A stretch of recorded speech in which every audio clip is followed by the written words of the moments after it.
La semana pasada, la red de alta dirección de la Universidad del Desarrollo organizó un debate sobre la legalización de las drogas, ocasión en la cual participaron, por ejemplo, el expresidente Ricardo Lagos y Klaus Schmidt-Hebel, defendiendo la posición a favor, y en la vereda contraria estaba, por ejemplo, el ex administrador de la DEA, Robert Bonner, y el coordinador general, además del Instituto Nacional de Políticas Públicas para el Alcohol y otras Drogas en Brasil. ¿Qué importancia tiene generar estas instancias con temas polémicos como este, pero necesarios de debatir? Además, queremos abordar con nuestra entrevistada, con nuestra invitada, cómo se están manejando estos temas en otras partes del mundo. Por ejemplo, en Europa ya viene llegando de vivir varios años en Londres, así es que para mí es un gusto tener acá a Claudia Bobadilla, quien es vicepresidenta de la entidad a cargo de organizar este encuentro. Lo hicieron además en conjunto con la prestigiosa revista ¿Qué pasa? Claudia, bienvenida. Hola, Sole. Gracias. Voy a contar algo de nuestra historia. Bueno, puedes contarla. Sí, bueno, cuando estuve en Fundación País Digital, ahí nos conocimos. Ahí nos conocimos. Y estuviste mucho tiempo, además, trabajando aquí en Chile. ¿Te fuiste 4 años? ¿Estuviste en Londres? Estuve 4 años en Londres y regreso hace 4 meses. Todo con 4. Todo con 4, muy bien. Es un buen número, es un buen número. ¿Cómo te fue en Londres? Bien, fantástica experiencia. Sí, ¿cómo es la ciudad de Londres? Estaba leyendo una entrevista muy interesante, además que diste revista Caras, sobre el rol de la mujer, sobre lo distintas que son las ciudades también, y el impacto que tuviste cuando volviste, por ejemplo, a Santiago. Allá te acostumbraste a ser una peatona más. Una peatona más, y me tocó estar en una época particular de Londres. Londres, desde los 80 en adelante, inicia un gran proceso de transformación urbana, y en los 4 años que tuve la oportunidad de estar, me tocaron hechos significativos y masivos, como fueron las Olimpiadas, claro, como fue la boda real. Ah, tienes razón. Como fue el jubileo de la reina. Por lo tanto, eventos todos que hacían que la ciudad se fuera constantemente transformando. Cada año había un evento nuevo, uno veía cómo los parques se embellecían, cómo las ciclovías crecían, cómo nuevos barrios se desarrollaban. Por lo tanto, me tocó una ciudad burbujeante, esplendorosa.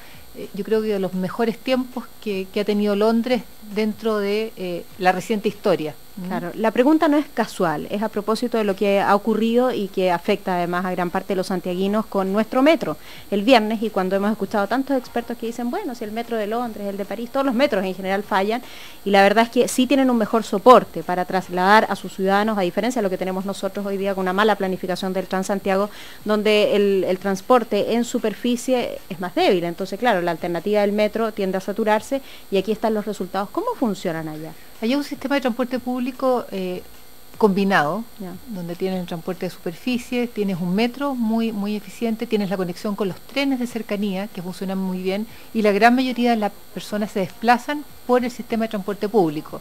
Adicional a eso, tienes incentivos para el desplazamiento de transporte público que tienen que ver con los que ellos llaman congestion charge, que son peajes especiales para ciertas entradas en la ciudad de Londres, que te hacen desincentivar el uso del automóvil, y por lo tanto, porque es caro entrar en ciertas áreas de Londres. Y lo otro que es interesante, que el acceso a estacionamiento dentro de la ciudad, en algunos lugares más visitados, con más movimiento dentro de la ciudad, es prácticamente inaccesible por los altos precios que significa estacionar un automóvil dentro de esas áreas. Ahora, en todas partes del mundo el transporte público falla. La diferencia es que en Londres las fallas tenían que ver, o más que las fallas, los problemas de transporte público tenían que ver con las huelgas, que son bastante, no diría corrientes, pero ocurren cada cierto tiempo. Ahora, ¿qué pasa en esa situación? Era bien interesante. Yo me acuerdo que a mi hijo le llegaba un informativo 2 o 3 días antes: la huelga está prevista para tal día, les aconsejamos tomar ciertas rutas, salgan al colegio antes, caminen, usen la bicicleta. O sea, hay toda una red de información muy bien coordinada para hacer frente a los problemas que pueden ocurrir, que son naturales, que ocurran cuando hay un problema laboral, por ejemplo, pero hay como un despliegue de información para que el usuario pueda tener alternativas y pueda programar su día. El famoso plan de contingencia. El plan de contingencia. En este caso por razones laborales, no por razones técnicas, como fue lo que ocurrió en nuestro país. ¿Es caro el transporte público? Es caro, es un transporte ¿Cuánto público. te costaba moverte en metro? El metro, si tú no tienes hay sistemas, tú puedes comprar tu tarjeta semanal, un sistema combinado, mensual, un sistema combinado, pero si pagas por un viaje puedes costar 10 pounds, que son 10 pounds, sí, son 9.000 pesos. Son 9.000 pesos. Ya. Bueno, Londres, hay que asumir, también es una de las ciudades más caras del mundo. Es una de las ciudades más caras. Lo viviste, lo percibiste. Lo viví. Y el taxi es carísimo, fantástico, pero también carísimo. Pero hay mucho uso de la bicicleta. mucho uso de la bicicleta, masivo uso de la bicicleta, y además una ciudad en barrios donde tú puedes caminar muy cómodamente, muy placentero caminar, porque estás caminando siempre a través de parques, todos los barrios, desde el más lujoso al más al de menos recursos y sencillo, tienen áreas verdes interesantes, entonces es un agrado caminar por la ciudad porque no estás caminando por autopistas, por cemento, sino que siempre te vas encontrando con lo humano, y por lo tanto con niños jugando en las plazas, con gente andando en bicicleta. Súper interesante, Claudia, conocer tu visión, y te llevo ahora mismo al debate. En esta misma entrevista a Revista Cara decía, nos falta debatir, pero no desde la trinchera, debatir un poco más con altura de mira, desde la inclusión, ese es el término que tú pones. ¿Con qué te encontraste de regreso? Porque estabas trabajando además con temas relacionados con el ámbito público, también con el ámbito privado, mucho con innovación y con tecnología. ¿Empeoramos el debate en estos años? Yo siento que a veces estamos demasiado cerca nosotros para una apreciación como esa, pero de repente cuando vas y te pegas una vuelta por fuera y regresas, tienes a lo mejor una visión un poco más desprendida, porque hoy día estamos debatiendo en Chile reformas que son trascendentales en el ámbito de la salud, de la educación, de la Constitución, además de nuestro país. Entonces son grandes cambios al sistema de impuestos y pareciera que nos hemos quedado en la trinchera. Claro, yo creo esta distinción no la tenía antes del viaje, la tuve allá. Yo tuve una educación en un colegio de tradición latina y no anglosajona, y el debate es muy propio del mundo anglosajón. El debate a la manera que entendí cuál es el real debate, al estilo anglosajón. Y yo creo que lo que nosotros hacemos es llamar debate a lo que no es debate. Me di cuenta ya que nosotros llamamos debate a la conversación, a la discusión, a veces con mucha cerrazón mental y con poca apertura, y llamamos debate al tratar de destruir o derrotar a tu oponente más que buscar solución a nuestras propias controversias. Por lo tanto, se transforma en una pelea desde la trinchera, donde yo tengo que perseverar en mis propias convicciones o en mis juicios, destruir a mi oponente, y finalmente eso es bastante poco productivo o generoso respecto de la transformación del país, porque si uno dice vamos a debatir sobre asuntos públicos, lo ideal sería que yo viera al otro, a mi oponente, como alguien que al igual que yo, aun cuando pensemos diametralmente distinto, queremos ambos el bien común o contribuir al bien del país. Y ese espacio, cuando uno discute o pelea o conversa atrincherado en sus posiciones, no se crea, porque uno trata de defender sus propios pensamientos y no es capaz de ver que el otro puede tener razón, o al menos el otro puede ser un buen espejo para contrarrestar o confrontar nuestras propias convicciones y ver cuáles son sus fortalezas y debilidades, para estar testeando qué es lo que pensamos. ¿Cómo se logra eso? Bueno, yo tuve la suerte de asistir en Londres a un foro de debates que finalmente es nuestro aliado para los debates que estamos haciendo en Chile, que se llama Intelligence Squared, que es un foro de debates que lleva 15 años, alrededor de 15 años, principalmente en el Reino Unido, con sede en Londres, y que comenzó su programa de debate en un momento similar al que estamos viviendo nosotros. De cambios importantes. Donde se estaban discutiendo grandes reformas en la sociedad, y por lo tanto era un debate cuya agenda editorial tenía mucho que ver con temas del mundo público y de las políticas públicas, y entendieron que a través de tener calidad los panelistas, porque eso es fundamental, claro, sí. de tener un buen moderador del debate y un buen sentido del espectáculo, cosa que es interesante. Uno podía conseguir un evento del debate al estilo anglosajón, que ya vamos a poder conversar cuál es ese estilo anglosajón, cuál es el formato, que fuera muy atractivo para las masas, que no quedara cerrado en una discusión reducida de élite, sino que fuera cercano a la ciudadanía y con mucha participación del público. Y uno conseguía, por lo tanto, que distintas posiciones se presentaran con una estructura, con una metodología muy clara, y luego interactuaran muy activamente con el público, y luego pudieran votar antes y después del debate para saber qué es lo que había pasado con la discusión. Vamos derecho a eso. Además, la primera incursión ya fue exitosa, que es este debate que yo comenté acerca de las drogas, ¿no? De la legalización de las drogas. Tuviste además una estupenda moderadora que formuló las preguntas en inglés, y has dicho algo que es trascendental y que a nosotros se nos olvida. A mí que me toca, por ejemplo, estar a cargo de debates o de foros, no, mira, mejor que el público no pregunte. Porque el público se va de tesis, entonces el público mejor lo dejamos afuera. Y aquí al revés, aquí la gracia es involucrarlos a ellos. Cuéntanos de ese esquema. Eso fue de las cosas más conmovedoras para mí, fíjate, porque yo uno tiene ese prejuicio, tenemos ese prejuicio de decir, no, el público se va a ir con unas preguntas largas, no, démosle más tiempo a los panelistas. Claro. Lo que ocurrió es que los panelistas tuvieron 9 minutos cada uno para exponer su posición. Y no más, porque aquí has visto que hay exposiciones de 30 minutos, 9 minutos. Y en 9 minutos uno trabaja el discurso, trabaja su caso, y hace con buena capacidad de síntesis y con las ideas claras, en 9 minutos se pueden decir muchas cosas interesantes. Y en 30 minutos se puede decir bastante poco también. Sí. Luego se arma un espacio de alrededor de 40 minutos de interacción entre los panelistas y de los panelistas con el público. Este debate fue totalmente en inglés porque lo grababa la BBC World News para transmitirlo a 150 millones de personas de habla inglesa. Por lo tanto, fue totalmente en inglés. Y el temor era decir, ¿el público se atreverá a preguntar en inglés?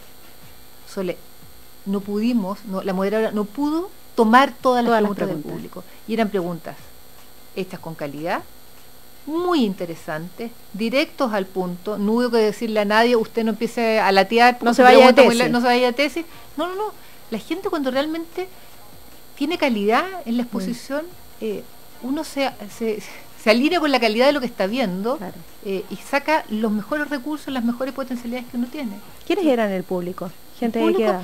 Fue muy interesante, porque descubrí que el público primero era un público transcultural, o sea, no era un público local, había mucha gente extranjera participando del debate, hubo muchas preguntas de gente de Colombia, de México, de Perú, norteamericanos, era un público bien diverso, era un público, yo diría, con gran participación de gente joven, entre 25 y 30 años, y luego de los 30 a los 65, estudiantes profesionales del mundo de la salud pública, empresarios, abogados, diverso, un público muy, muy diverso, y hubo algo muy importante, muchas preguntas de mujeres.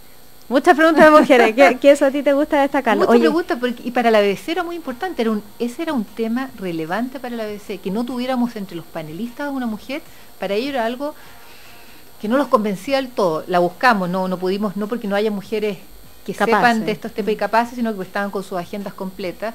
Por lo tanto, que hubiera preguntas desde el público de mujeres era relevante, y hubo muchas y muy buenas preguntas de mujeres. ¿Hay una preocupación entonces en Europa por incluir a la mujer? ¿Porque eso sea notorio? Permanente. No. Si uno ve los programas de la BBC, siempre en los paneles, una al menos, y 2, 3 y 4, bienvenidas sean. Muchas conductoras además que han tenido trayectoria, no son los rostros jóvenes solamente los que aparecen, sino que mujeres con trayectoria que van subiendo en los desafíos editoriales de los programas de la BBC, porque tienen más experiencia, son más fuertes. Tiene un esquema distinto, la verdad, en términos de televisión que nosotros. Cerrando esta entrevista, Claudia, la red de alta dirección de la Universidad del Desarrollo. Ahí estás entonces. Ahí estamos, con una iniciativa que fundamos hace 4 años.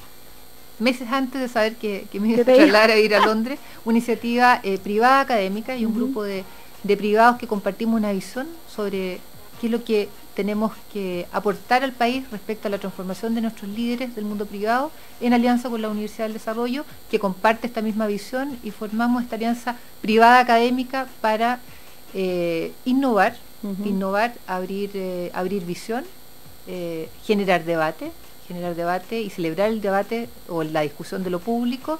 Y lo que estamos haciendo principalmente es nuestras expediciones. Viajamos por Chile, por el mundo, hemos viajado mucho por Chile a sus lugares más emblemáticos que nosotros relacionamos con los laboratorios naturales, mucha astronomía, mucha biología. Ahora partimos el domingo a Puerto Williams en una expedición sobre cambio climático. Y mucho debate. Nos hace muy bien debatir. Nos hace bien debatir, y por ende, ¿quieres replicar el modelo o quieren ustedes replicar ese modelo en muchas temáticas? ¿Hay un calendario para eso? Estamos ya trabajando en la línea editorial del próximo año, porque vemos que hay mucho valor en sostener una sociedad democrática, en contribuir a eso, en lo que hablamos de testear nuestras fortalezas y debilidades, de salir de nuestros juicios, que a veces, que bueno, que reconozcamos que podemos cambiar qué es lo que pensamos, y para eso verse con otro y debatir con otro es muy importante. Y porque lo público tiene que ser celebrado, la discusión de lo público. Por lo mismo, ¿te parece más interesante lo que allí ocurrió que la cobertura que tuvo el debate? Porque estoy tratando de hacer un link con que a veces la preocupación es que se sepa, que se vea la cuña que va a dar la ponencia o la persona, el personaje invitado, no tengo idea, que en este caso yo creo que fue el expresidente Ricardo Lagos, pero yo creo que hay un valor mucho más grande en lo que allí ocurrió. Además que el mundo de la cobertura también cambió. Yo me acuerdo cuando nosotros nos conocimos en País Digital, lo que pasa con las redes sociales ya también rompió el formato o los esquemas de la cobertura. Entonces que esto esté en Twitter permanente, que se retuitee, que se retuitee, que esté disponible en las plataformas web para revisarse. Y si los videos uno los quiere ver en YouTube y puede seguirlo por streaming. O sea, ¿qué es lo que es cobertura hoy día? Para claro, que vaya a los canales de televisión, que vaya a la radio. Estuvo en los medios, en los formatos tradicionales con muy buena difusión. Pero para mí lo más conmovedor, como te decía, fue la activa participación del público, la calidad del debate, y que yo creo que estamos entendiendo y valorando que debatir es sano, no es sinónimo de pelea, es sinónimo de solución racional de nuestras controversias y de un espacio de aprendizaje y de iluminarnos y de inspirarnos con nuevas posibilidades y nuevas alternativas de pensamiento. De complementarnos con otros, no del vértigo de la cuña, ¿no? Para los medios de comunicación. Claudia Bobadilla, ha sido un gusto tenerte acá. A ver si más adelante podemos conversar de mujeres, de la participación de mujeres en los directorios, de participación de las mujeres en el mercado laboral. Eso ha cambiado poco. Eso debo decir.